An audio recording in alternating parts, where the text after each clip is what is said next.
What's up, everybody? How's everybody doing? My name is James. Thank you for entering Black Void.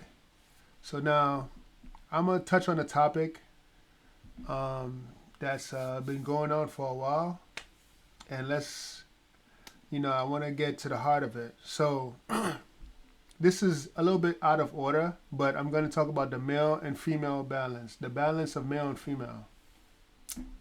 And this is stop the abuse. Many women argue that patriarchy is the root of their oppression, and in response, they created feminism as a reactionary movement to combat it. While this analysis isn't entirely wrong, it overlooks a deeper and more universal truth.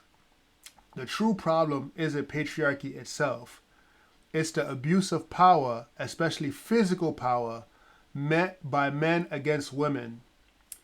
Patriarchy is merely the structure within which this abuse has most frequently occurred. But logically speaking, even in a matriarchal system, if men choose to use their physical strength to dominate and harm women, the result would still be the same: violence, suffering, and inequality. Women would again be forced to organize against that violence, proving that the core issue is not the system, but the behavior of the individuals within it. Every system, patriarchal, matriarchal, or egalitarian, is susceptible to corruption. This is because systems are only as good as the people who run them. A just system can become oppressive if administered by unjust individuals. Therefore, focusing solely on dismantling systems without addressing human behavior, especially abusive behavior, is like fighting air. It's intangible and evasive. Systems are abstract. People commit acts of violence. To bring about meaningful change, we must confront those who abuse their power, challenge the specific men who use their physical strength to abuse women, not just the framework that enables them. Men in particular must take accountability of how they wield their physical and social power. The consistent thread in issues like gender-based violence, femicide, sexual assault, and female genital mutilation is the exploitation of physical dominance, emotional immaturity, and cultural conditioning. The problem is not manhood itself, but a version of manhood that encourages and tolerates violence, entitlement, and lack of control. Male privilege is fundamentally tied to physical strength. Nothing more, nothing less. Before institutions, before religion, before politics, the oldest and most enduring advantage men have held over women is raw physical strength. It is the logic of might makes right that shapes human hierarchies, survival strategies, and eventual societal structures. At its core, patriarchy is not just an abstract social construct. It is a formulation of a natural imbalance in physical strength, turned into law, culture, and tradition. Men could dominate because they could enforce their will physically. And from that foundation grew systems that justified and maintained their dominance: religious doctrines, legal codes, economic controls, and cultural narratives. But those are secondary. The root of male power, and thus male privilege, is the physical ability to impose force. Even if we were to replace patriarchy with matriarchy, the core biological fact would remain unchanged. If men continue to abuse their physical advantage, the imbalance continues. Systems can evolve, but if individuals don't, violence persists. So long as the ideology of "I am stronger, therefore I am right" remains unchallenged in the minds of men, No system, egalitarian, patriarchal, and matriarchal, can ensure justice or peace. This is why the root of the problem is not just structural, it's behavioral, psychological, and moral. It is a question of how men choose to use their strength. Do they use it to protect, support, and serve, or to dominate, intimidate, and control? When physical advantage is coupled with moral restraint and compassion, it becomes a source of good. When it's left unchecked, it breeds fear, abuse, and destruction. To punctuate my point, let me offer a simple truth. As a man, I cannot interact with a baby the same way I interact with another man. A baby has a fragile frame, a different level of understanding, and vastly different needs. If I applied my full strength or expectations to a baby, I wouldn't just be unfair, I'd be just destructive. True strength lies in restraint, in knowing how to adjust yourself to the nature and capacity of those before you. The same principle applies when dealing with women. This is not to infantilize them, but to acknowledge a biological reality. On average, women have a more delicate physical frame than men. To ignore this is to ignore nature. Balance is not forcing equality. Balance is not about forcing equality through sameness. It's about recognizing differences and responding with wisdom. Fairness is found in meeting people where they are, whether physically, intellectually, emotionally, or spiritually. That requires humility. It requires awareness, and above all, it requires the courage not to abuse your advantage when you can, even when you can.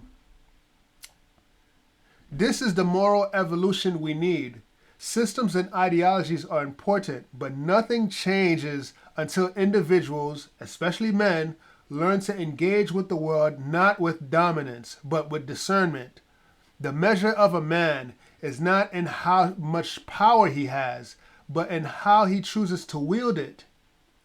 The solution lies in teaching men to master their impulses, to regulate their anger, and to reject the use of force as means of control. True strength is not measured by the ability to dominate others, but by the ability to protect, uplift, and restrain oneself when it matters most. Masculinity, like any human trait, must be guided with moral responsibility. Feminism is a necessary response to centuries of unchecked abuse. Until men collectively choose discipline over dominance, empathy over entitlement, and accountability over silence, the cycle of abuse will continue regardless of the system we live under. The goal is to stop violence. Justice requires more than structural change. It demands a change of character. The misuse of physical strength becomes dangerous when it turns to femicide, gender-based violence, emotional neglect, abandonment, and degradation. It's the evasion of responsibility, impregnated women, and walking away that leaves single mothers to carry burdens we should have shared. It's the absence of mutual honor that fractures trust and destroys connection. Basic cause and effect. Basic cause and effect chain. When black women say they want to be independent, it's often born from survival, from having carrying families, raising children alone, and suffered twice as much in both racial and gendered systems. But some black men interpret this as rejection. If you don't need me, where do I belong? What happens to the community we're supposed to be building together? It's like black women are saying, I've had to stand alone, so I need space and power to protect myself. Black men are saying, if you're standing alone, how do we stand together? So imagine this. I walk up to somebody and punch them as hard as I can. What happens next is not a mystery. They recoil in pain. They look at me with fear, anger, or betrayal. Maybe they defend themselves or hit me back. But what they won't do and what they can't do is trust me. Right? If I hit you, right? Automatically you won't trust me ever again. Right? That reaction isn't random. It's cause and effect. Their fear and distrust is a direct response to my action. This is the essence of feminism, not a spontaneous ideology born out of thin air, but a necessary reaction to a history of harm. A shield forged in response to violence, control, and silence. Feminism didn't arise from peace, it arose from pain. Now flip the scenario. What if I never threw the punch? What if I never insulted, manipulated, or abused? What if my presence brought comfort instead of fear? Then what would the natural reaction be? It would be trust. It would be affection. It would be love. You see, the emotional landscape between men and women, especially black men and women, isn't broken because of who we are, but because of what's been done and what continues to be done. When violence enters a relationship, physical, verbal, or emotional, it poisons the soil, and love cannot grow in poisoned soil. Reactions don't emerge in a vacuum. Women becoming feminists and wanting to be independent are reactions to generations of abuse. They are a response to pain, to betrayal, and absence. To expect black women to simultaneously protect themselves and hold space for healing without first addressing the environment that forced them in the defensive posture, that's unjust. When we speak of unity between black men and black women, we have to understand that trust doesn't regenerate on its own. It must be rebuilt.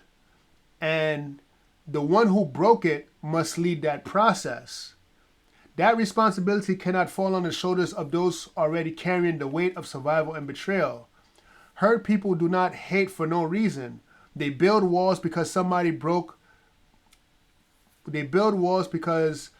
first broke their doors. The good news, if our actions cause the wound, then our change actions can also heal it. But only if we stop swinging first. So this is the cause-effect chain. Abuse creates mistrust. Harm causes people to lose trust. Number 2, create a safe space would equal to trust. Providing safety helps establish trust or rebuild trust. 3, maintaining a safe space, which is the cause, leads to peace and growth, which is the effect. Consistency in safety leads to a lasting peace and creates an atmosphere for flourishing. Reactions are always rooted and dependent on the initial action. So if we want love as men, we must stop the harm. If we want trust, we must stop the betrayal. If we want unity, we must deserve it by creating a safe space. Now this is important for men, right? Of course, this whole thing is for men, but this is very important. Black men must take the first step, create a safe space. Now this could apply for all men, right? But men have to create the safe space. Why? Because in this dynamic, we are the ones with the least to lose. When trust breaks in a relationship or community, it is always the one who holds more relative power, who is less vulnerable to harm, who must rebuild the bridge. The person who has offended must ask for forgiveness and begin their redemption. For far too long, black women have been expected to forgive, forget, and continue nurturing even after being neglected, silenced, or mistreated.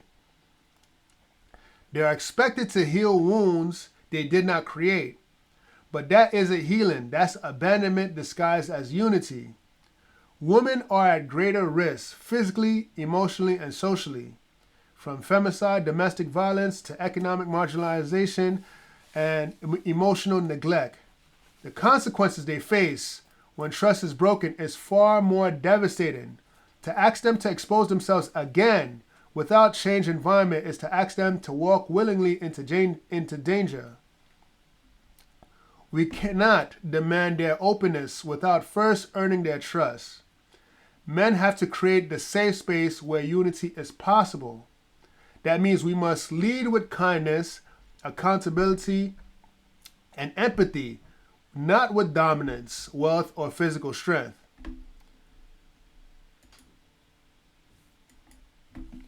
Acknowledge without defensiveness the harm we've caused, even when unintentional. We have to check other men that perpetuate harm against women. We cannot be afraid to call them out, intervene, or chastise them. Take initiative in emotional labor, in listening and in healing, not begrudgingly, but because we understand it's the only path to reconnection. Men, we have to offer consistency and presence, not only performance. Black men must lead by creating environments where trust can grow, where vulnerability isn't punished, where honor isn't performance, where strength is measured by how well we protect, not how tightly we control. Kindness must be our leadership, because strength without compassion becomes coercion, and provision without love becomes control. And neither will build a future worth inheriting. Women are not opposed to unity. They are waiting for it to feel safe, right? They're waiting for it to feel safe. And it won't feel safe until men, as a collective, choose to mirror the love we so often expect to receive. Only then can trust return. Only then can healing begin. Because if we don't do this work, if we remain unwilling to lead with love, we risk permanent fracture. There is no future for our people without our women. And there is no unity without their trust. Right? We will continue to hemorrhage as a people, bleeding out from wounds we refuse to tend. Wounds that were not all inflicted by the outside world, but by our own hands inside our homes, our relationship, and our culture. So, I wanted to bring this video out because I wanted to show that, okay, what is the root cause of male privilege, right? What makes a man, right? And one of the defining features of being a man is the fact that we have physical strength. That is the privilege that we have. Physical strength, and that we can't get pregnant. That is a privilege to us, right? That is a feature and characteristics that men have, right? Now, it's not the system, patriarchy, matriarchy, egalitarian system. It's not the system itself. It's the physical advantage, right? That's the privilege. That is the real root of the problem. If I'm stronger than you, right, and I do not care about morality, I do not care about your feelings, I can easily dominate you just because I'm stronger, right? And this is the real problem, the real issue, right? This is the real root of the problem, right? It's not patriarchy. The thing is, we use our physical strength to create the system that enables us to continue to use our strength. But it's not the system itself. It is the ability to, that's just the physical advantage that we have, right? So if we want trust from women, if you want women to trust you, you got to create a safe space, right? Mammals in nature, what they do, right? Or even like the male species in nature, a lot of times they create homes, right? They create safe spaces for their female counterpart right? So that way they can start, raising children and all of that stuff. But they create the safe space. They guard the territory, so to speak, right? You find that example in many different types of species in the animal kingdom. And I say this is because if men are in a patriarchal society, if we are in a patriarchal society, and we create that safe space, it's easier for women to trust us. But it's not just creating the safe space, it's continuing with that safe space, right? It's to continue with that safe space. If you want trust, you have to create trust. You have to be trustworthy. It's just simple cause and effect. If you want love, you got to be loving. If you want kindness, you got to be kind, right? So I think this is a good start for men to understand that you have to be more delicate when you're dealing with women, right? The same way you're delicate when you're dealing with children, right? When you're dealing with a baby, right? This is the same way you have to be more delicate when you're handling women, right? This is just the truth. I don't care if people get upset, but this is just the truth of what it is. You have to be more delicate when dealing with women, right? And I think this will heal this gender war completely, right? There would be no need for feminism if there's no abuse. That's cause and effect. There would be no need for those types of movements. You see? So comment down below. Tell me what you think. You could be like, yo, I agree with you 100%. You could be like, nah, I don't agree with you at all. That's fine. No problem. If you like this video, give me a thumbs up and share this video. Please subscribe to my channel and share this video. Get this conversation rolling. Share this video. Peace.